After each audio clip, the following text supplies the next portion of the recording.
Basically जो target है कि जो हमारा पेट्रोल है उसके अंदर इथेनॉल जो ब्लेंडिंग है वो 20% के आसपास हमें आने वाले 3 साल में करनी है।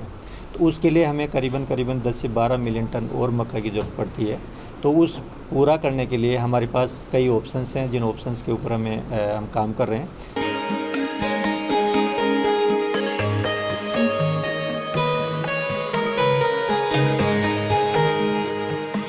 जहाँ पर कि पानी की जहाँ पर यदि कमी है तो वहाँ पे खरीफ में लगाएं, और जहाँ पर पानी अवेलेबल है वहाँ पे हम रबी मेज पे फोकस कर रहे हैं। जो सरकार का बेसिकली जो फोकस है, जो हमारा north west India, Punjab, Haryana है, यहाँ पे जो डिस्टिलीज है उनसे ज़्यादा इथेनॉल प्रोडक्शन करने की बातें चल रही है।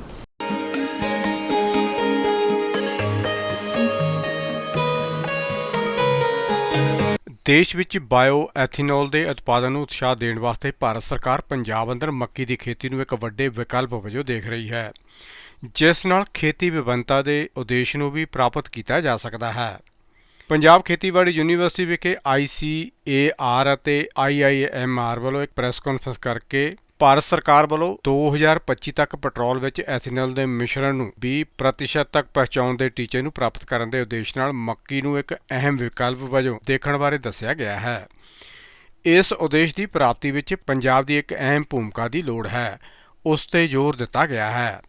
ਇਸ ਮੌਕੇ ਸੰਬੋਧਨ ਕਰਦੇ ਅਧਿਕਾਰੀਆਂ ਦਾ ਕਹਿਣਾ ਹੈ ਕਿ ਵਰਤਮਾਨ ਵਿੱਚ ਦੇਸ਼ ਅੰਦਰ 9 ਮਿਲੀਅਨ ਹੈਕਟੇਅਰ ਖੇਤਰ ਵਿੱਚ ਕਰੀਬ 32 ਮਿਲੀਅਨ ਟਨ ਮੱਕੀ ਪੈਦਾ ਹੋ ਰਹੀ ਹੈ ਅਤੇ 2030 ਤੱਕ ਮੱਕੀ ਦਾ ਉਤਪਾਦਨ 50 ਮਿਲੀਅਨ ਟਨ ਨੂੰ ਪਾਰ ਕਰਨ ਦੀ ਉਮੀਦ ਹੈ।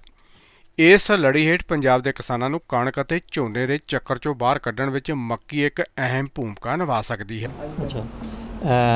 आप सभी का स्वागत है। मैं doctor HS Jat, director Indian institute of मेज रिसर्च लुधियाना।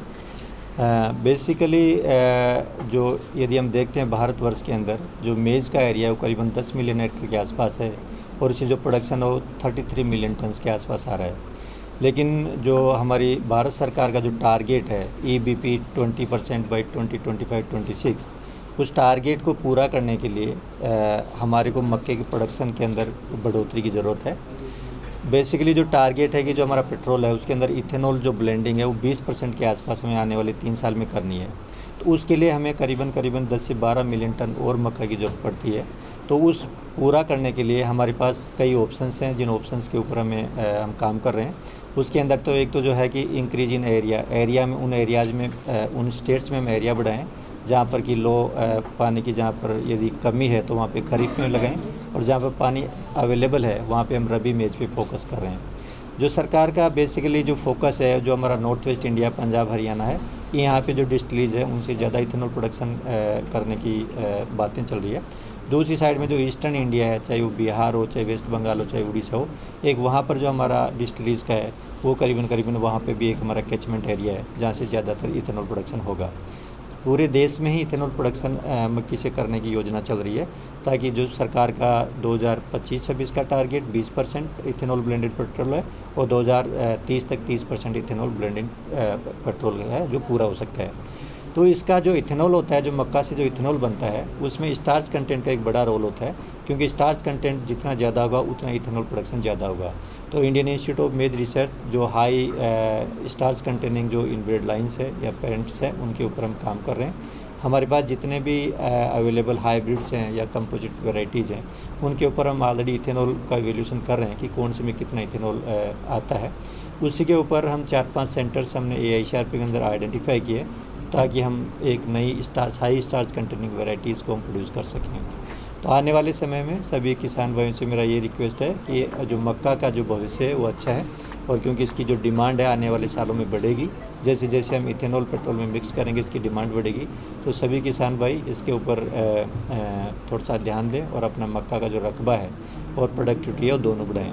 यदि प्रोडक्टिविटी के लिए हमारे पास अच्छे हाइब्रिड्स अवेलेबल हैं, IIMR के पास पब्लिक हाइब्रिड्स भी हैं, प्राइवेट हाइब्रिड्स भी हैं। जो भी हाइब्रिड्स उनकी कंडीशंस को सूट करते हैं वो उन हाइब्रिड्स को आसानी से अपने लगा सकते हैं। और बाकी चीज़ें जैसे आपका इंसेक्ट मैनेजमेंट हो, पेस्ट मैनेजमेंट हो, डिजीज़ मैनेजमेंट हो, वीड मैनेजमेंट हो, उसके लिए हमारे पास BMP best management practices available हैं, जो ऑलरेडी हमारी साइट पे भी अवेलेबल है। हमारे पास लीफलेट्स में भी हम किसानों को अवेयर करते रहते हैं, और टाइम से टाइम हम किसानों को खेत में जाके भी हम फील्ड ऑर्गेनाइज़ करते हैं, फार्मर्स फेयर भी करते हैं। तो इसीलिए मेरा सभी से निवेदन है कि आप मक्का के अंदर अपना फोकस करें, क्योंकि मक्का एक अपॉर्चुनिटी क्रॉप है और आने वाले समय में इसका भविष्य उज्ज्वल है, तो इसके ऊपर ज़्यादा फोकस करने की जरूरत है। पंजाब में क्या संभावना देते हैं? जी, पंजाब में क्या संभावना है मक्के की? पंजाब में जो मक्का की संभावनाएं जो हम तलाश रहे हैं कि जो खरीफ का जो हमारा रकबा है वो कैसे बढ़ाया जाए, और जो हाइब्रिड्स हैं हम उस हाइब्रिड्स डेवलपमेंट के ऊपर भी काम कर रहे हैं। उसके लिए जो पंजाब एग्रीकल्चर यूनिवर्सिटी है और जो IIMR है, दोनों आपस में मिलकर भी काम करेंगे ताकि हमारे को ऐसे हाइब्रिड्स हम डेवलप करें जिनका प्रोडक्टिविटी, एवरेज प्रोडक्टिविटी में पंजाब की बात करें तो 7 टन के आसपास आ जाए, तो वो उसमें स्कोप है। यहाँ पे जो किसान स्प्रिंग मेज लगाते हैं तो स्प्रिंग मेज बहुत ही ज़्यादा पानी मांगती है, तो और जो उसकी वजह से हमारा पंजाब का वाटर टेबल नीचे जा रहा है। तो पंजाब तो हम स्प्रिंग मेज को प्रमोट नहीं करते। किसान भाइयों से यही निवेदन रहता है कि स्प्रिंग मेज यदि आपको साइलेज बनाना है या और दूसरी चीज़ में जितनी रिक्वायरमेंट है उतनी लगाएं, क्योंकि यदि पानी खेत में, पानी हमारी ज़मीन में नहीं रहेगा तो आने वाले टाइम में हमारे लिए बड़ी समस्याएँ खड़ी हो सकती है। तो यहाँ पर हम खरीफ मेज को प्रमोट करते हैं। तो लगता है कि डिवर्सिफिकेशन की दिशा में काफ़ी अच्छा कदम हो सकता है। हाँ, डाइवर्सिफिकेशन का जो मसला है, डाइवर्सिफिकेशन के ऊपर स्टेट गवर्नमेंट अच्छी तरह से काम कर रही है, सेंट्रल गवर्नमेंट की भी अपनी स्कीम्स आती है जो उस पर भी काम कर रहे हैं, और उसके ऊपर हम तब तक प्रयास कर रहे हैं पिछले 5-7 साल से, और मुझे लगता है कि आने वाले टाइम में इसके जो रिजल्ट्स हमें देखने को मिलेंगे।